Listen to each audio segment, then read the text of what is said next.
Rahabatsika jiaby avoaka ny Tamatavy Madagasikara Ray Manontolo tournage Maurice Tsiala aminao zokilo vaovao be ho hitantsika eny amin'ny fahita lavitra antsika rehetra eny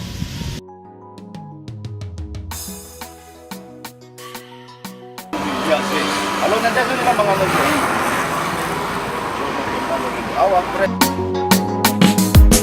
Jim Maherso caméra matériel mo to Silvano Tsivato Mtsanga moramora Action stop